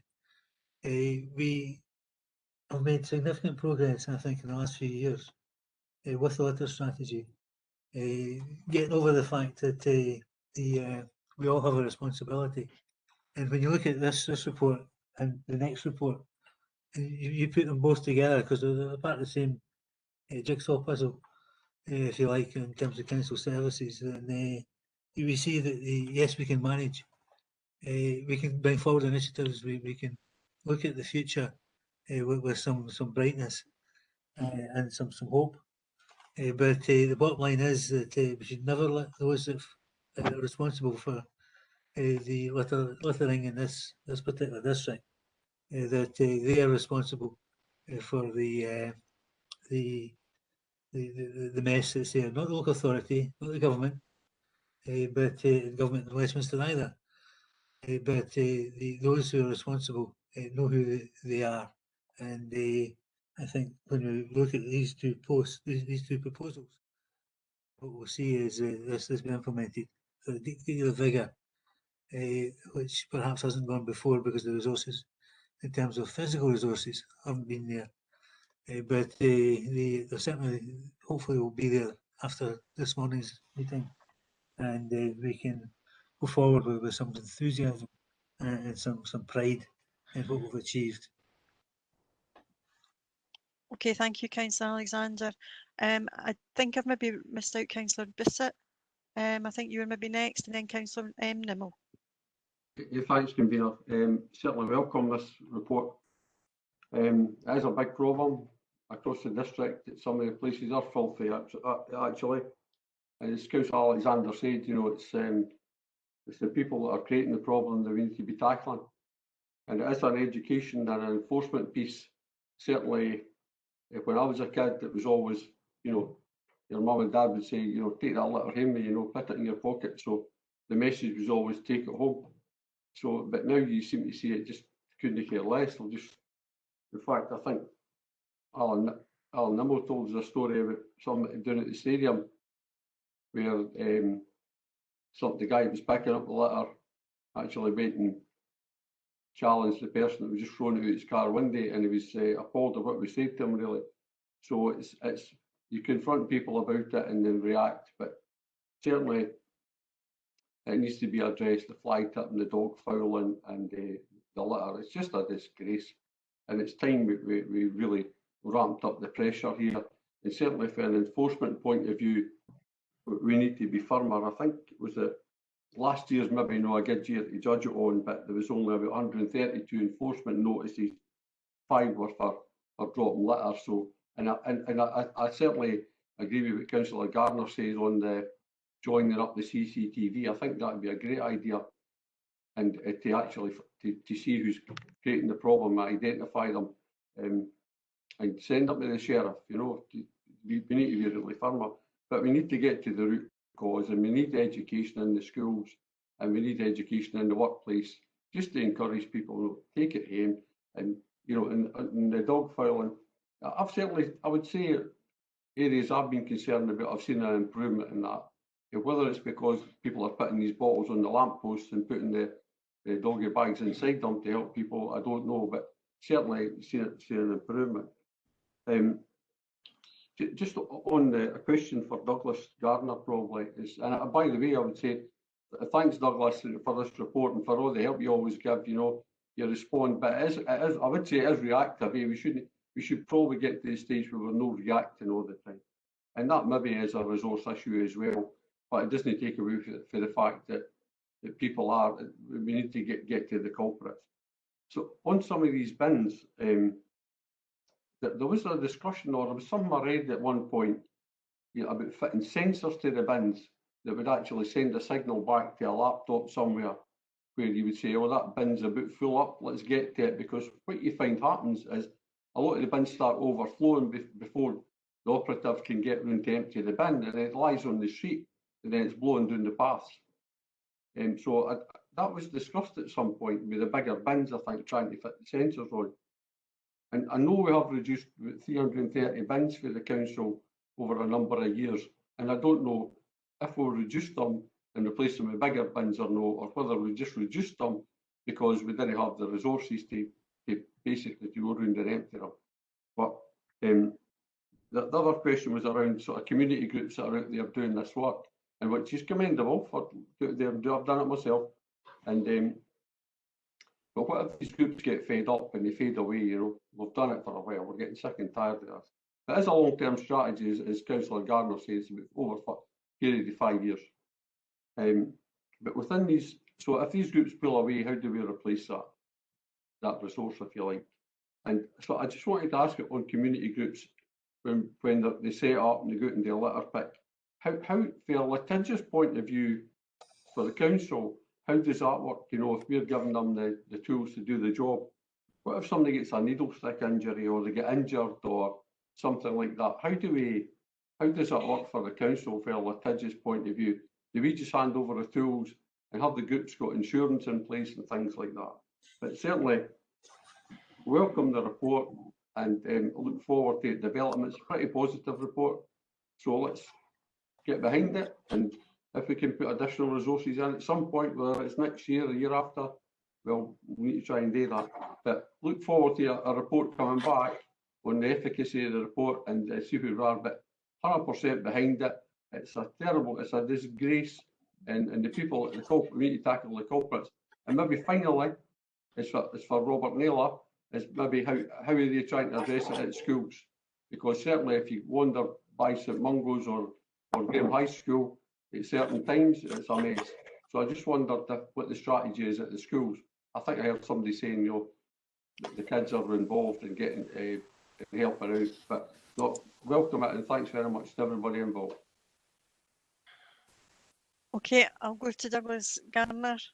I think he's maybe got his list ready there. And then I'll come to Robert Naylor around the issues around schools. But Douglas first. Thanks, Councillor. Yeah, absolutely right. Councillor Bissett, it's very much about being proactive, and that's what this strategy is really all about, taking a proactive approach to actually try and stop the waste or litter or dog filling from actually happening in the first place. So yeah, it is about having a proactive approach rather than having a reactive approach. Absolutely correct, and I say hopefully that comes through loud and clear in the strategy document. With regards to bin sensors, it's perhaps something that street cleansing would perhaps be best to answer, but yeah, I'm certainly aware that there are bin sensors in some litter bins, and that helps advise that service as to just how full the bin actually is, and it should prevent the bin from overflowing. Although I say it's the colleagues from street cleansing, I don't think they're here today, unfortunately, but they would better answer that question. With regards to reducing the number of bins, I'm aware that there was a programme a couple of years ago where pole-mounted bins, specifically for dog waste, were replaced with freestanding litter bins. So I don't think the number of bins has reduced any. My understanding was that the pole-mounted bins were replaced with freestanding bins, and obviously those freestanding bins can accommodate dog waste as well. And with regards to keeping groups engaged and enthused, absolutely. Hopefully this strategy will do that. The litter strategy itself is a 5-year document, but the Litter Prevention Action Plan is an annual document. And what we're planning on doing is having an annual consultation with our stakeholders, not just community groups, but our other stakeholders, to ensure that the prevention plan is kept relevant, up to date, and continues to engage those that need to engage. So it never becomes a tired document. I feel like it's a working document almost. So we'll never ever stand still on that. With regards to enabling groups, absolutely, we've got the bags, we've got rings for bags, we've got litter pickers as well. But in addition to that, we have quite a comprehensive set of guidelines, including health and safety, including a risk assessment as well, that we ask groups to adhere to minimise the risk of obviously anything untoward happening to them whilst they're participating in these groups. And again, if they're looking for any additional advice, then obviously I've got officers at hand that are more than happy to provide that information to them. With regards to education, I think that was your last point. I mentioned the consultation exercise with elected members that we've recently taken on board a new employee within the strategy team who's actually secondary teacher trained. So she's come in with a really good knowledge with regards to the national curriculum. The strategy that we're looking to employ and the education programme that we're looking to employ is absolutely relevant to schools. And again, we're working very closely with our colleagues in education to ensure that works really well for us. Okay, thank you, Douglas. Robert Naylor, do you want to just comment around the engagement with schools and what's happening there?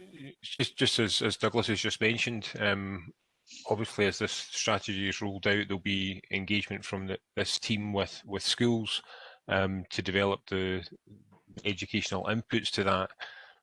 However, that aside, there's continual engagement with all pupils, both in primary and in secondary, around the issue of litter. It's something that's addressed regularly at assemblies. Reminders to not just the children but to the parents to be supervising children in terms of the way that they behave when they're out in the community. And I think the other agenda that's coming through within the curriculum is a much greater focus on environmental issues generally and climate change. So, I mean, I think working with Douglas and his team in tandem with our head teachers, hopefully we'll begin to make quite a bit of difference. In terms of St Mungo's, I'm aware that stretch can be particularly bad, and I know that it's something that the head teacher regularly engages with these young people on, and indeed with some of the local shopkeepers, just about the availability of being able to get rid of the rubbish rather than the kids dropping it on the pavement. Thanks. Okay, thank you, Robert. Okay, I've got Councillor Nimmo, Councillor Reid. I'll be quick, convener. I'm a bit surprised that something like this hasn't been said already, but let's cut to the chase. This is basically an SNP cost-cutting exercise, whether you want to tag it on to the SNP in Edinburgh or the SNP here in Falkirk. It is a cost-cutting exercise, and there's no getting away from that. The partnership approach, I'm quite happy to support that. I think the local communities have a lot to offer in this respect, but that alone isn't enough. It needs money, and more importantly, it needs council staff to help back it up. It's not enough on its own. The litter problem and the fly tipping problem in Falkirk is out of control, and it needs to be, something really needs to be done seriously and done quickly. 5 fixed penalty notices in 12 months and 330 less bins in Falkirk. How is that helping the situation? I mean, I'm not even sure if we've managed to enforce the 5 fixed penalty notices that have been issued in that 12-month period. But there needs to be more staff involved in this, needs to be more money. And it's quite simple, it's just not good enough expecting the local communities to pick up where you're leaving off, convener. That's your opinion, Councillor Nimmo. I would much rather see that. Yeah, absolutely. I didn't say otherwise, but I would much rather see a significant proportion of that 2 million that we're spending cleaning up communities spent elsewhere. And I think that's what the strategy before us today is attempting to do, is to shift that balance and actually put the responsibility back on those that actually are dropping it. The more we clear up, the more communities may well just feel that it's their right to do that. But you're entitled to your view, and I respect that. Councillor Reid. Yes, thank you, convener. I think before we do anything, we need a strategy. That's just a fact of life. And now at long last, we have a litter strategy, which I think most people support. Could I ask about the involvement of partners, convener? I think Scottish Canals have work to do. I think Calendar Estates have a lot of work to do. Since the pandemic began, lots of people have rediscovered the countryside, which is now unfortunately covered with litter. We go into the centre of Calendar Woods, there's crisp packets, Up Fast bottles, and it doesn't appear to be anybody clearing those particular areas, because I don't think they're in council ownership. So I wonder if Douglas could explain a bit further the involvement of these 2 big players, Scottish Canals and Calendar Estates. Okay. Douglas Garner. Douglas Garner wants to take this one. I think it'll be Douglas G in this case. Yeah. Douglas Garner, are you in a position, or maybe it is with Douglas stuff? No, I'm happy. No, I'm happy to go in just now, Council, at this point. Yeah, I have to say that, as I mentioned before, we had a really comprehensive consultation exercise, and I was pleased to say that Network Rail, INEOS, Scottish Canals, you know, the really big landowners that are located within Falkirk, they all recognised that they have a duty of care with regards to litter and fly tipping management. So it was a really positive meeting, and from that, I know there's been certainly a number of clean-up exercises happening since then, and that's obviously just been within the past month. But again, it's important that we keep the ball rolling, and I think through having these focus groups that I mentioned earlier on will certainly help achieve that. So I think having focus groups, Councillor Reid, and keeping everyone's mind focused with regards to tackling litter and fly tipping is absolutely paramount to achieving the aspirations of the strategy. I'd also like to thank Douglas and his team, like many others have done. It's a tough enough job without a pandemic being stuck onto the end of it. So thanks very much. Just one final point in response to Councillor Monroe. There's so much dog poo about, it's quite easy actually to fall between two stools. Oh dear. Oh dear. Okay, Douglas Duff, you wanted to come in. Yeah, I don't know if I do now. It was maybe just to mention that certainly it's a worthwhile point to raise with our partners, what Councillor Reid has mentioned, and I'm meeting Scottish Canals tomorrow. We can probably pick up with the calendar states as well, so maybe just to alert them following the discussion that's taken place this morning, the concerns that members have, and our wish that they work with us to try and resolve this. Thanks, Douglas. I think that would be appreciated, because I'm very aware that many people or many organisations may feel that litter is not their problem, it's somebody else's problem, and then it does end up at the council's door, and that's where we hear some of the comments today. In reality, it's everybody's problem, and we all have an individual responsibility, and that's what I think this strategy is trying to foster. But I'll now bring in Councillor Garner to wind up before we go to the conclusion of the report. Thank you, Convener. I'm not sure where to start my winding up. I've filled out some post-its notes here with points that have been made, and I'm running out of space on my desk, to be honest.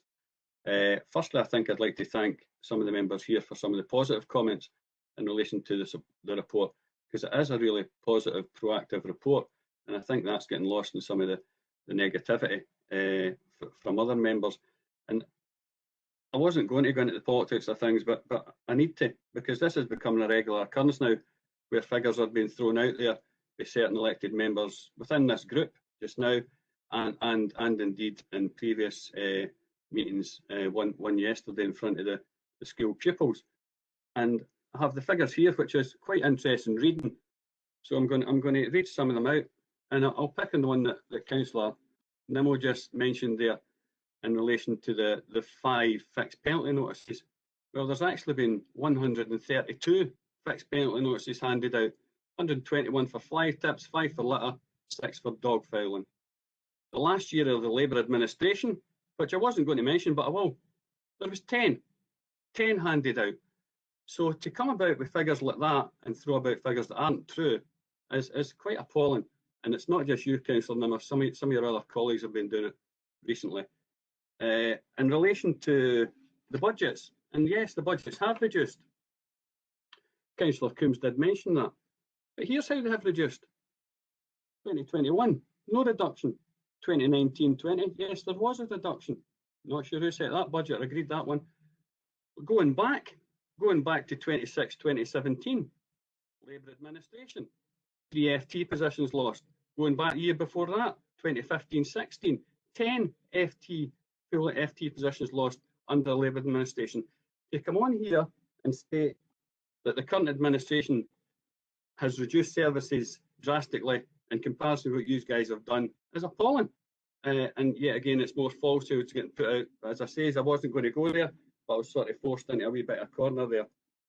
So yes, if I can go back to the report now, and as I say, that is an extremely proactive report, and I think some of the things that we're looking at going forward in relation to the litter cam getting introduced possibly could be a great addition to the area. I also take a bit of offence when people say it's Falkirk area that's an absolute disgrace. As I say, I'm a key worker.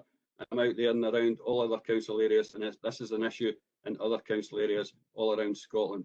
It is not just this area, and people should not take it that as this area it's any worse than any other. One of the biggest frustrations for local groups is undoubtedly fly tipping, and I'm a member of a local group. In fact, I helped set it up, Inspired Derry Dunny Paice. It's not the most active in the area, but it's certainly one of the most active in the area. I think that definitely goes down to the Grangemouth litter group. They are unbelievable, the work they put out, and I think they're out every day. And the council has been very supportive to all these groups, and they're really appreciative of the work they do. But one of the most frustrating things for us when we're out doing our litter picks on a regular basis is when we do come across fly tipping or large litter areas which are not council-owned property. So this is something that I discussed with officers and asked them how we could help, how we could move this forward. And in the budget meeting coming up on Thursday, there will be a line in that from the SNP administration to do what the community wants and what will help improve the situation. That fund would be used to cover the disposal and clearance of fly tip material and to implement measures to prevent the reoccurrence of fly tipping on ground not owned by the council. This fund would alleviate the concerns and frustrations of residents when fly tipping is reported but not cleared by the council, and would help to improve and maintain our local communities. This would enable swift clearance where landowners cannot be easily or readily traced, subject to land search, etc., as land has been sold on or records outdated. This stops the broken window effect, where people are going down a road, a country road, they see a fly tip, they think it's okay to dump it beside it, and the problem just grows and grows and grows. And I'd like to thank the officers for coming up with this recommendation and telling us what they need, and we've listened. So that will be in our budget this coming Thursday. But yet again, before I go, I'd like to thank the officers, and also I would like to thank the members for their positive comments. Thank you, Convener. Okay, thank you, Councillor Garner. We now move to the recommendations. Are we happy to agree? Agree. Agreed. Okay, thank you. Moving on to the next section of our agenda, and it's item 9, which is land surplus to requirements, Corby and Bowness. And I think that's Mr. Duff. Thanks, Convener. I'll be very brief. It's a report seeking approval to dispose of a piece of land at the Corby Inn at Bowness. We're asking to declare the site surplus and to authorise our team to conclude the disposal by a negotiated agreement. It's based on an approach that's been received by the owner of the Corby Inn. He's presently been using the site as a car park, and he'd like to formalise that arrangement and enhance the site, particularly to offer connections through into the network of paths around the foreshore. And he's also been working with Cycling Without Age Scotland to allow cycle access for older people and people with mobility restrictions to access those paths using the trishaws. So it's obviously got benefits for our health and well-being and tourism strategies, and for that reason we're suggesting that there is real merits to pursue the scheme.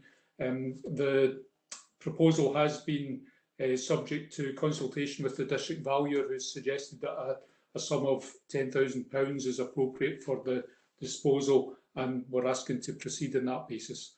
Happy to take any questions. Thanks very much. Okay, thank you, Mr. Duff. Councillor Alexander.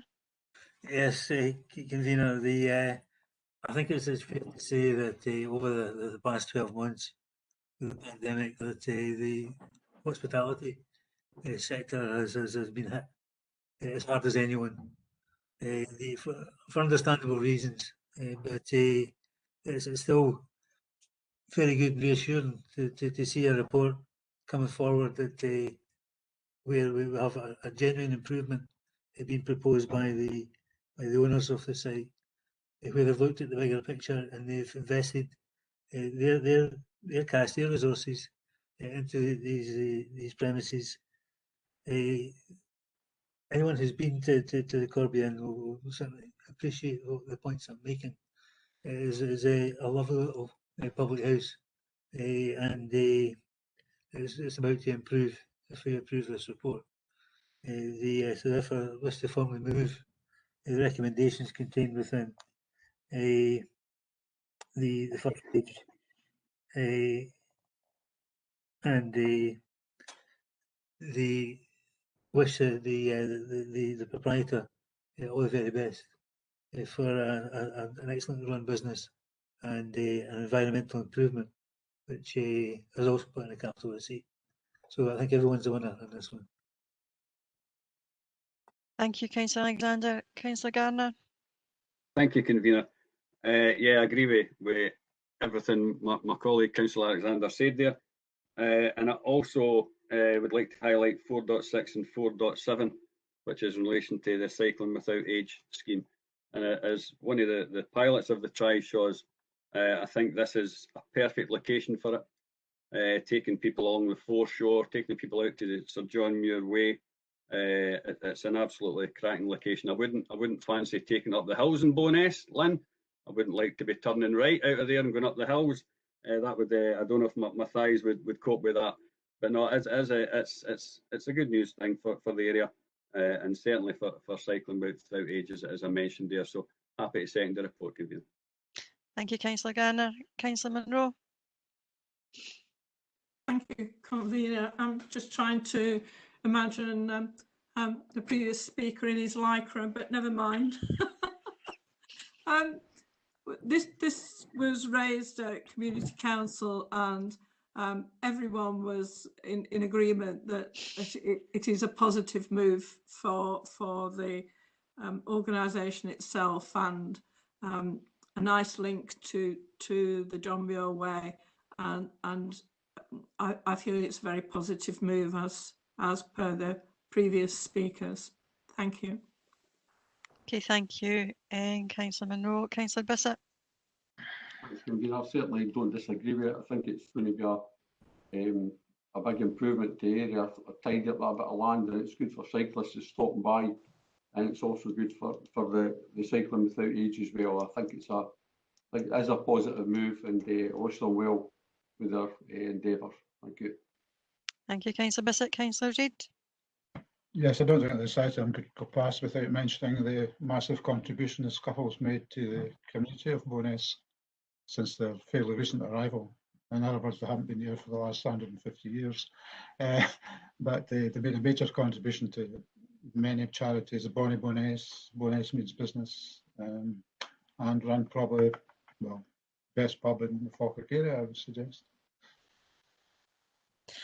I wouldn't disagree with your comments here. Certainly, it's a very well-run business and very well-frequented business, and they have made significant investments internally, externally, and this would be a further enhancement, and one that the community can access as well. And it just demonstrates that the outdoor area is accessible to everyone in some form, and I'm pleased that there's a consensus across the board that this should go ahead. Is there anyone else want to make comment, or can we agree the report? Agreed. Agreed. Thank you. Agreed. Okay, moving on to item 10, which is the CCTV mobile cameras, and that is with Karen. Thank you, Convener. Convener, members will recall that we reported back in November to this committee, and you asked for an update on where we were with the CCTV work to be presented around this time.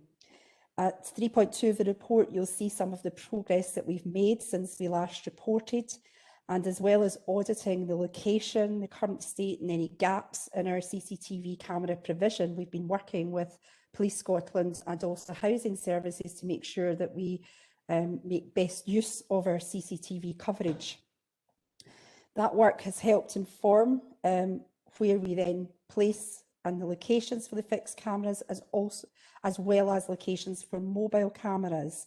And that's about making sure that we make use of them to prevent, detect, reduce crime, but also to assist in reducing antisocial behaviour. So they play a very important role in all of these areas. At section 4, you'll see that we've identified a need for 9 mobile cameras in addition to our normal coverage. So that would be 5 cameras that we would be using in areas where there is no fixed camera coverage. Now, these would be locations where, for a variety of reasons, we just simply cannot install a fixed camera. It could be due to power supplies or our ability to connect or private land issues, etc. But the mobile cameras will give us an alternative option, and we would look at 5 for that purpose. The fact that they are mobile also allows us to then move them about if we find that they would bring extra added value by being in a slightly different location. So that assists us in those locations as well. There would be a further 4 mobile cameras that we'd be looking at, and those would be used in very much a mobile way. And that approach takes account of the benefits of the mobile cameras so that we can make sure that we are covering the area and covering areas on an ad hoc basis, as well as the fixed coverage that we would want to have. It will also let us test out the benefits of those mobile cameras, and that's through some of the discussions with Police Scotland that we've worked out different locations where these could be added. Para 4.2 sets out the locations of the cameras, and whilst you see that the overall numbers have reduced, the actual coverage is actually greater than what we currently have. And that's because some areas that we've audited currently have more than 1 camera covering exactly the same area. So the proposal to have the cameras that we've suggested does give us some extra cover across the whole of the Falkirk area. The audit's based on, as I say, the work with the police and the work with housing, and it will let us just move forward on some of this work and cover areas that don't currently have coverage. The mobile cameras, in terms of cost, was one of the questions committee asked, and those are expected to be around £7,000 plus ongoing maintenance and installation costs. We will obviously have to go to procurement for that, but from our initial work on that, those are the costs that we're looking at. Housing have agreed to fund 3 of these cameras, and we are still in discussion with Police Scotland. Although they have agreed in principle to provide funding, we still need to conclude those discussions, and we hope to do that over the space of the next month or so. Section 5 sets out the next steps for us in taking this forward. The recommendations are as at section 2, and I would be happy to take any questions, convener. Thank you. Thank you, Can. There's been a huge amount of work done in taking this forward, so I just want to give my thanks and well done to that. And I'll go to Councillor Bowes. Thank you, convener. Can I firstly thank Ian Whitelaw for what is a short and concise report, for what I hope is going to be seen as a very positive change for Falkirk. To move to digital from an analogue system of cameras, the quality of picture, the potential then for enforcement will increase, and that has got to be a positive with a number of things we've already spoken about today. I've had, I think Karen sort of fed up hearing me talking to her about the CCTV, but also kind of welcome Ian Whitelaw's involvement. I think Ian's proved himself to be a great officer in other areas, and that plus he comes to Stenhousemuir, so he's not a bad lad altogether. I was going to cover over the work, but you've done that, Karen. You've covered over the work that you've been done, and there's no sense in repeating that. I do want to note the item in 4.2 in particular, where we've got double cameras or even more taking in. Trying to get your good side, if you know what I mean, but one digital camera will do so much more than these will. I appreciate the fact that we're going to cover the same extent of area, and in some areas actually a greater extent, and I think that's, even though the numbers of cameras are going down, the actual area coverage is going up. I think it's important the meetings you've had with housing and the police to establish that 9 number mobile CCTV cameras will be required, 5 being used to cover obviously certain gaps. Can I particularly welcome the 2 mobile cameras for Larbert and Stenhousemuir, which is an area which I live and work in. So they're most welcome. On the flexibility of the other four, this is where we start looking at possibly what we were talking about earlier on. However, can I add that the mobile cameras hopefully are not just going to be the fly tipping cameras. I think they've got a lot more uses for the council in that. But I do think it's an important part of that strategy. And with that in mind, I do agree with Councillor Garner and Councillor Alexander that they will form an element of the litter strategy. And once the effect of these cameras throughout the Falkirk Council have been evaluated, there is obviously the potential to purchase more mobile units. A cost of £7,000 each, which is not an insignificant sum. Can I thank our housing department, which seems to be missed at the moment, but can I thank our housing department for agreeing to purchase the 3 mobile CCTV cameras, and wish our officers well in their ongoing negotiations with Police Scotland. I strongly welcome our CCTV system entering the 21st century in the digital age, which hopefully will bring better security for the people of Falkirk and help to reduce the incidence of fly tipping throughout the entire Falkirk Council area. With that, I propose the recommendations as laid out in items 2.1 and 2.2. Thank you, Convener. Thank you, Councillor Bounce. I think there's a whole host of new interventions that our CCTV digital system will be able to assist with, and also around the mobile cameras, and not just dealing with fly tipping, which is antisocial behaviour, but wider aspects of antisocial behaviour, but also road safety and indeed aspects of hotspots around flooding, in order to be able to divert targeted interventions as required. So I think that will be a host of areas that will be able to develop as we go forward, and I think it gives us much more flexibility to be able to be reactive, particularly to any emerging issues, and then be able to deal with them quickly and swiftly. So I'm more than happy to second the report and to open it up for any comments or questions from members. Councillor Garner. Thank you, Convener. I've actually got a couple of questions for Karen in this, and it's just apologies because I think if it's at page 280, I was maybe only got as far as page 276 in the report before I'm starting reading it just now.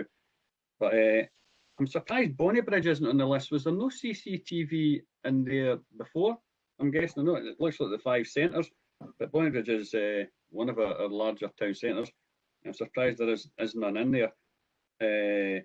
And also, we have got CCTV already that through Waste Services in relation to fly tipping.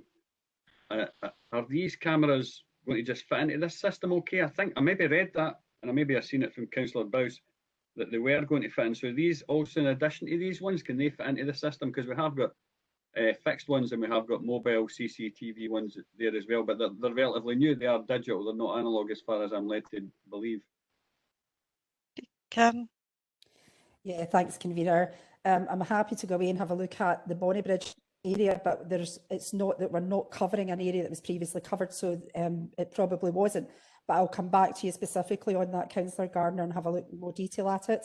On the CCTV cameras for fly tipping, yes, we've been in touch with our colleagues in Waste Services, and they are digital cameras. So at an appropriate stage, we have said to our colleagues in Waste that we can integrate them into the digital system so that they can be monitored in the same way as the other CCTV cameras that we would have. So do you know the figure of how many that is, or does Douglas maybe know? Possibly Douglas may know if he was, I don't know if he's still on the call. If Douglas Gardner was still here, he would know. I think Douglas Garner has gone to go on with other things, but we can find out if Douglas Duff isn't aware, we can find out.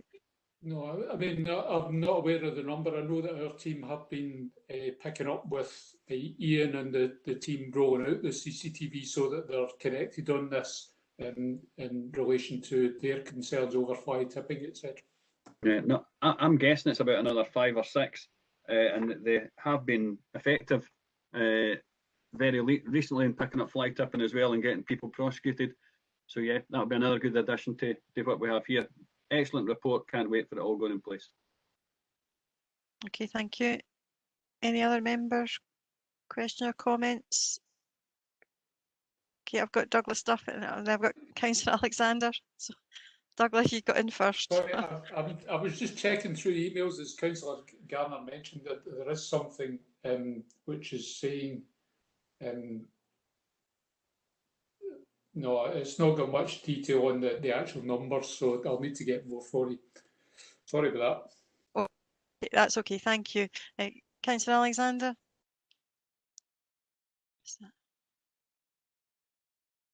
Yes, Convener, thanks very much. This report, I think, is an excellent report, although I must admit, whenever I heard Councillor Bowes talk about bringing the service into the 20th century, I think that I was the chair of the Policy and Resources Committee that brought this in, that brought the original scheme in, and it makes you feel hell of old.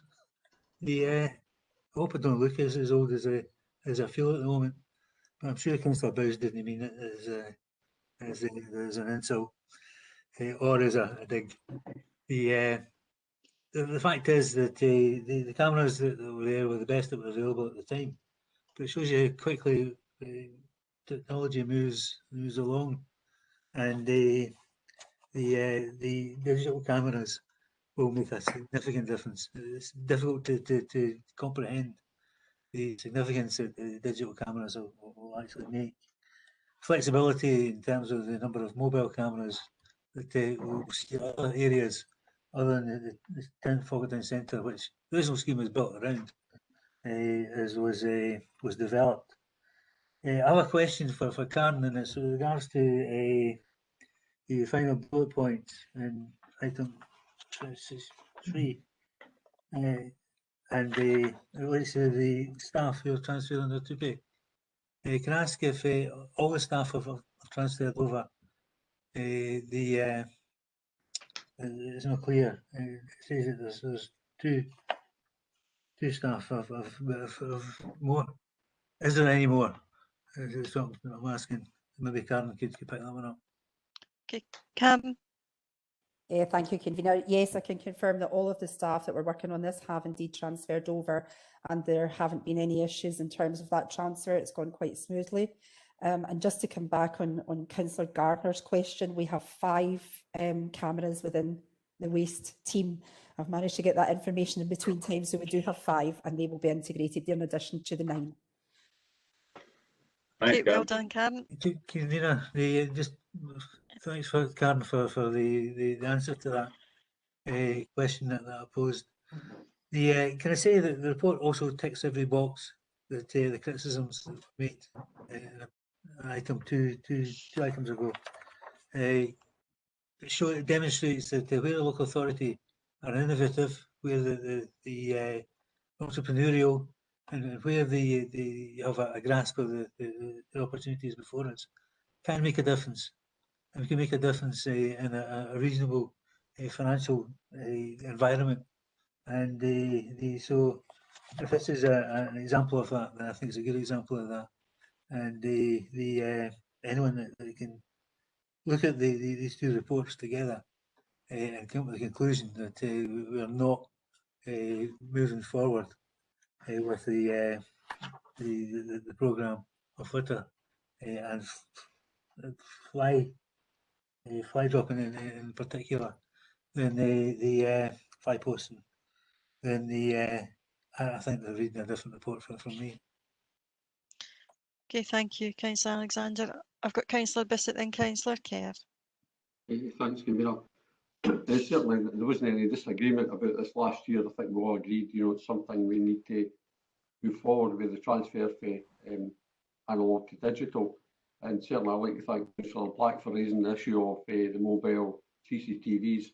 That was something that she brought up, and maybe, I don't know if 9 is enough across for 9 wards, but maybe we'll monitor this and see how things go, and if we need to add more later on, that's something we can do. But I think it will make a significant difference from a public protection point of view, And that, the bit of tying up with the litter strategy, I think that's a great initiative as well, and hopefully get the culprits. So I wanted to ask about, currently it's up in the police station, but it's moving to Block 4. So I just wondered, how do we link up with the police if we're based in Block 4? Certainly if you're up in the police station, it'd be easier to connect them. So I don't know how is that actually going to work logistically when we're in Block 4 and people are monitoring the cameras. How do they make that connection straight to the police if need be? And another question was around the transfer to analog to digital. I know this is about CCTV, but was it no about moving all our alarms and stuff like that, like for health and social care alarms and MECs and stuff like that? Cameras that might be in the high flats, the CCTV, was it about moving that to digital as well? I wonder if you could maybe clarify that, because I think the transfer was for everything to go from analog to digital, and that was in one of the reports. Thank you. You're right, Councillor Bissett, that this is bigger than just around CCTV, and I think it has to be a phased approach just in order to be able to get it in. But I'll get Karen to maybe have a bit more detail about the move to Block 4 and the connection with the police, and then the phasing in of all the other areas around our alarms for buildings, etc., and the security around that. Yeah, thanks, convener. Yeah, the connection with the police is something that we have been discussing with the police in terms of how best we do that. They are comfortable about all of the cameras being positioned at Block 4.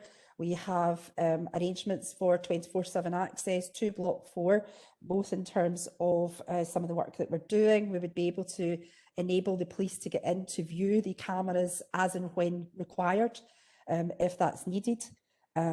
Obviously, the team at this point in time who monitor the CCTV cameras do that within certain hours, and certainly the police can access during any of those hours, but we would be looking at how can we increase that coverage if need be as well. So all of that work has been part of the discussion about the partnership with the police in terms of taking that forward, and it will be part of the next discussions we're having to try and conclude those discussions, as well as any funding that the police are willing to provide to us. In terms of analog to digital, yes, indeed, this is much wider than just the CCTV cameras. Once we have our digital system in place that will monitor all of the CCTV cameras, it's the type of system that will also allow us to integrate any other CCTV cameras we have across council premises, and indeed any other areas of the council area, whether that be other public sector or private sector organisations. Should they wish us to monitor those, it can be integrated. So that would be something, I think, way back in one of the original reports that we did flag as a piece of our work plan that would come once we've done a lot of the installation work. We would then start to talk to partners more widely about how best we could look to integrate some of that. And that would include CCTV cameras. It would also include some of our alarm systems as well that are not CCTV cameras. There may be fire alarms, smoke alarm systems, etc. If they're digitally based, that's how we would look to integrate those. And then separate to that, there is indeed the work that's going on within our communities about some of the most vulnerable in their communities that have access to our MEC system and our MEC's call handling system. And that again would be digitally enabled. And actually we've made huge progress in terms of getting the digital boxes and systems up and running for some of that. So it is looking at a team that will be managing and monitoring all of those areas to make sure that we've got as much coverage as possible in some of those areas. Thank you. Thank you, Karen. I've got Councillor Kerr. Yeah, I'll be brief, convener. We're actually in the 21st century now for a wee while. And we welcome the report, as everybody else has, convener. It's a win-win situation for the council as a whole. So thank you very much for Karen and the team that brought the report forward. Okay, thank you, Councillor Kerr. We'll look forward to the next iteration of this report and seeing how things have progressed at that point. But I assume that from comments that people have made that everybody's happy to support the recommendation. Yep. Agreed. Okay. Thank you.